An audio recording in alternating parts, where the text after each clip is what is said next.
মোক এজনে সুধিছিল, মোৰ সকলোতকৈ আপোন কোন? মই হাঁহি ক'লোঁ, সময়। কাৰণ সময় ঠিক থাকিলে চবেই আপোন আৰু সময় বেয়া হ'লে কোনো আপোন নহয়। মিঠা মুখত মিছা বেছি আৰু মিছলীয়া মানুহৰ হাঁহি বেছি। সৰল মানুহে ঠগে বেছি আৰু বুৰ্বক মানুহে ভাল পায় বেছি। মধ্যবিত্তৰ সপোন বেছি আৰু ধনীসকলৰ চাহিদা বেছি, কিন্তু দুখীয়াসকলৰ কষ্টই বেছি। জীৱনক যেতিয়া সুধিলোঁ, ইমান কষ্ট কিয় দিয়া? জীৱনে হাঁহি ক'লে, মইতো চবকে সুখেই দিওঁ, কিন্তু এজনৰ সুখ আন এজনৰ দুখৰ কাৰণ হৈ পৰে। মানুহৰ জীৱনটো কি অদ্ভুত।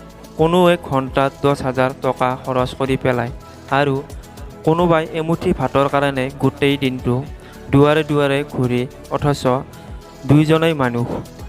তোমাৰ বন্ধু যেতিয়া বিপদত পৰিব তেতিয়া তেওঁ নামাতিলেও তাক তুমি সাহায্য কৰা, কিন্তু তেওঁ যেতিয়া আনন্দত থাকিব তেতিয়া তেওঁ নামাতিলে তুমি নাচাবা। দুখ হ'ল তৰাৰ দৰে যি কোনোদিনেই গণি শেষ কৰা নাযায় আৰু সুখ হ'ল চন্দ্ৰৰ দৰে যি ৰাতি আহে আকৌ দিনত গুচি যায়। যদি মন বেয়া হয় কান্দা, কন্দাৰ শেষত হাঁহা, কিন্তু মনৰ ভিতৰত কষ্ট চাপা দি নাৰাখিবা। জীৱনত আনন্দ বুলিবলৈ আৰু একো নাই।